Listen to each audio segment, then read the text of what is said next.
আসসালামু আলাইকুম ভিউয়ার্স। তো কেমন আছেন আপনারা? আশা করি সবাই ভালো আছেন। আপনাদের মাঝে আরও নতুন একটা টিউটোরিয়াল নিয়ে চলে আসলাম অটোডেস্ক পাওয়ারশেপ ডেলক্যাম পাওয়ারশেপ 2020 থেকে। তো আপনারা যারা আমার এই উড়া ধুরা টেক চ্যানেলটি এখনও সাবস্ক্রাইব করেনি, আপনাদের যদি এই ভিডিওটি ভালো লাগে তাহলে অবশ্যই আপনারা আমার এই উড়া ধুরা টেক চ্যানেলটি সাবস্ক্রাইব করে দেবেন এবং ঘন্টার বেল আইকনটি অন করে দেবেন যাতে পরবর্তী ভিডিও নোটিফিকেশন সবার আগে সর্বপ্রথম পেয়ে যান। তো এই হলো আমার চ্যানেল, এই চ্যানেলের আমার লোগো। যেরকম 3D ড্রয়িং অনেক ভিডিও আছে, সলিডওয়ার্ক এবং অটোডেস্ক পাওয়ারশেপ এবং ডেলক্যাম 2016 পাওয়ারশেপ।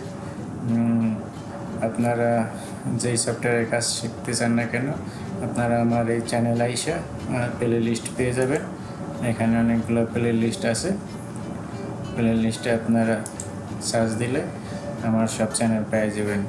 পাওয়ারশেপ 2020, সলিডওয়ার্ক, CNC মেশিন সম্পর্কে ইউটিউব আছে। এরপরে আপনার পাওয়ারশেপ 2016 আছে, পাওয়ার মিলের ভিডিও আছে। তো আপনার যেটা ভালো লাগে আপনার এখান থেকে ভিডিও দেখতে পারেন। আর সেই সাথে আমার এই উড়া ধুরা টেক চ্যানেলটি সাবস্ক্রাইব করে দেবেন। তো আসুন শুরু করি। তো আজকে আমরা এই ড্রয়িংটা বানাবো, ঠিক আছে? আর এটা যদি আপনাদের এই ড্রয়িং আপনাদের দরকার হয় আমি আমার ডিসক্রিপশনে এটা লিঙ্ক দিয়ে দেবো, আপনারা ওখান থেকে ডাউনলোড করে আপনারা প্র্যাকটিস করতে পারেন, ঠিক আছে?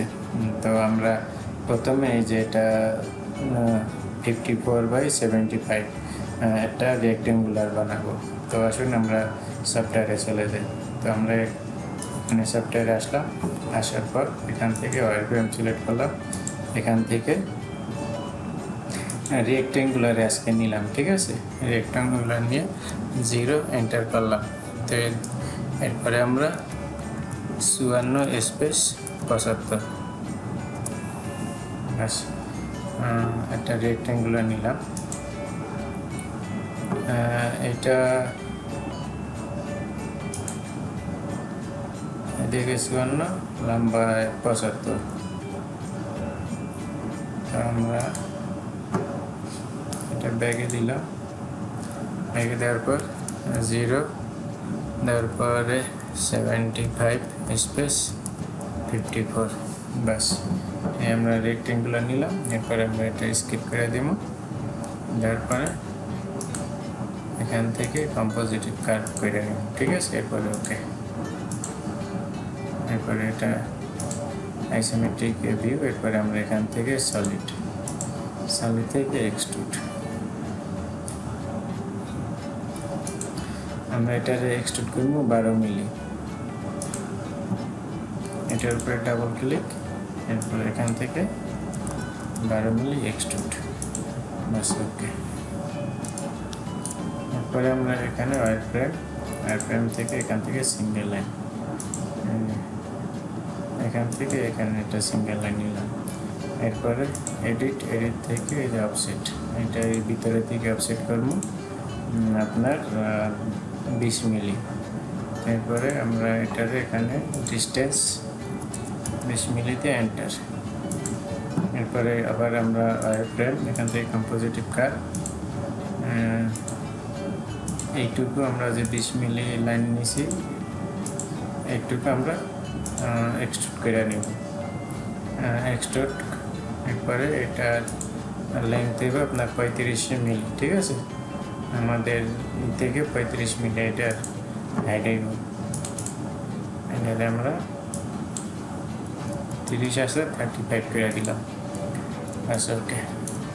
তো এটা 54 মিলি, এদিকে 20 মিলি, এদিকে 20 মিলি সাইডে সেন্টারে আপনার 14 মিলির একটা পকেট হইব। তো সেই জন্য আমরা এই বরাবর সেন্টারে একটা দাগ নিলাম।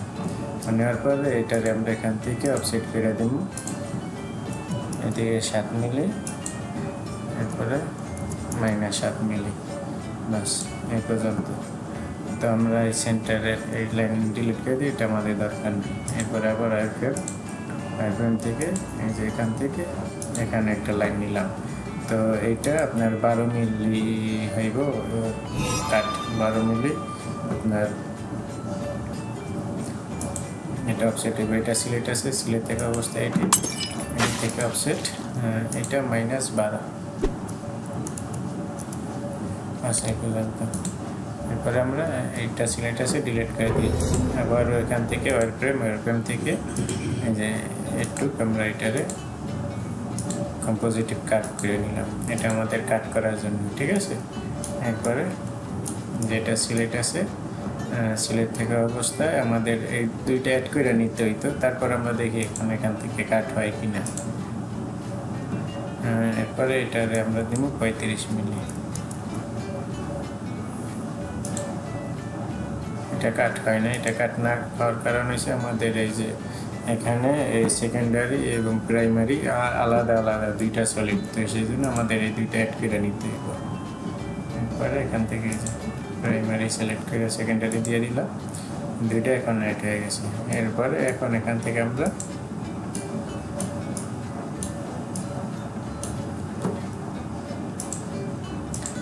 কাট করতে পারবো। তো এরপরে আমরা এখান থেকে এখানে লাইন নিলাম, এরপর এটা এডিট করার পরে -12 মিলি এদিকে। এরপরে আবার ওয়্যারফ্রেম থেকে পুনরায় এটা কম্পোজিটিভ কাট করে দিন।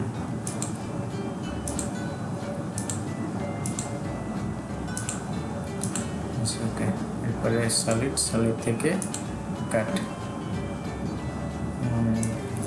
আমরা এখানে 35 মিলি করে ওকে। আচ্ছা, এবার আমাদের কাট কিন্তু হয়ে গেছে। আচ্ছা, এদিকে আমাদের কাট হয়ে গেছে। এরপরে আমাদের কাজ হচ্ছে এই দুইটা ব্লক বানানো, ঠিক আছে। এই দুইটা ব্লক 14 মিলি হইব এবং উপর থেকে 5 মিলি বাদ দিতে হইব আমাদের। তো এখন আমরা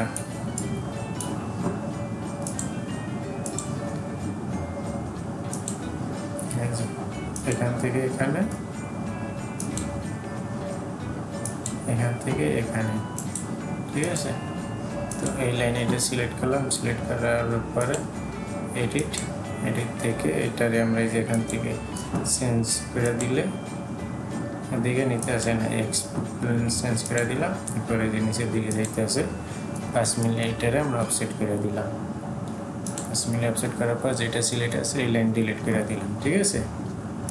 এরপরে এই যে এই লাইন এটারে অফসেট করুন এদিকে, আপনার এই জেড প্লেন সিলেক্ট করার পরে এখান থেকে অফসেট এদিকে 14 মিলি আপনার হইব, এটা 14 মিলি পকেট হইব, ঠিক আছে।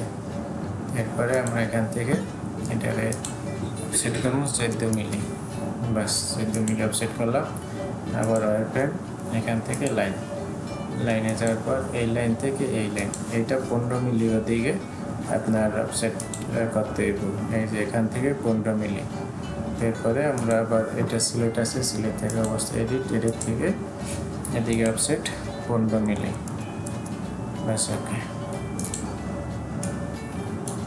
এরপরে এখন আমরা এই যে ওয়্যারফ্রেম থেকে এই যে এখান থেকে এই যে এদিকে একটা লাইন নিলাম আমাদের কাজের সুবিধার জন্য। এখন এই যে এই পয়েন্ট থেকে এইটা না, ওখান থেকে এইটা আমরা এই কর্নার থেকে এই কর্নার এখানে লাইনটা দিয়ে দিই, ঠিক আছে। এরপরে আনসিলেক্ট করলাম, কম্পোজিটিভ কাট, এখান থেকে এই যে একটা ত্রিভুজ বানাইলাম, ট্রাইঅ্যাঙ্গেল, এটারে সিলেক্ট করলাম, সিলেক্ট করার অবস্থায় এরপরে এখান থেকে এটারে এক্সট্রুড করলাম, ঠিক আছে। এইটা এত দূরে যাইতে আছে, এটা সম্ভবত আপনার কত মিলি হইব, 14 মিলি। তো আমরা এটারে করবো 14 মিলি, বাস আমাদের এদিকে এটা হয়ে গেছে। তো এটা আমাদের সিলেক্ট আছে, সিলেক্ট থাকা অবস্থায় আমরা ওদিকে এটারে মিরর করে দিব।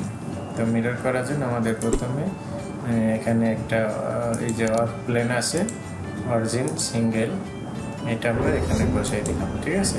বসানোর পরে আমরা এই সলিড এটা সিলেক্ট করলাম, এরপরে এডিট থেকে মিরর থেকে এই যে এখান থেকে যদি আমরা এই প্লেন সিলেক্ট করি ZX, এরপরে ওখানের মধ্যে আর একটা সলিড বসিয়ে দেবো, ঠিক আছে। বাস ওখানে সলিড বসে গেছে। এরপর আমরা যদি পুরোটা সিলেক্ট করার পর সলিডে যাই এখান থেকে অ্যাড করি, তো সবগুলো এখন অ্যাড হয়ে গেছে। এটা দেখেন এখন সম্পূর্ণ সলিড হয়ে গেছে। তারপরে আমাদের এই যে লাইনগুলো নিয়েছি সেই লাইনগুলো এখন কিন্তু দেখা যায়। এই লাইনগুলো একেবারে ডিলিট করার জন্য হোম থেকে অল ওয়ার ফ্রেম, এখান থেকে ডিলিট, বাস সবগুলো ডিলিট হয়ে গেছে। এরপরে আমরা যে প্লেন নিয়েছি এটা যদি ডিলিট করতে চান এটা ডিলিট করে দেয়। তো এই ছিল আজকের এই খুবই সুন্দর একটা practice 3D toy CNC milling machine থেকে আপনি কিন্তু এরকম এখন একটা মডেল বানাইতে পারেন। এটা আপনার পাওয়ার মিল থেকে প্রোগ্রাম বানিয়ে আপনি মেশিন যদি সেই কোড চালান তাহলে এরকম একটা পিস আপনি আপনার মেশিন থেকে বানাইতে পারবেন। তো এটা সিলেক্ট করার পর আমরা এখান থেকে যদি এটার কালার চেঞ্জ করি, এই যে এরকম এটা অন্য কালার দিই,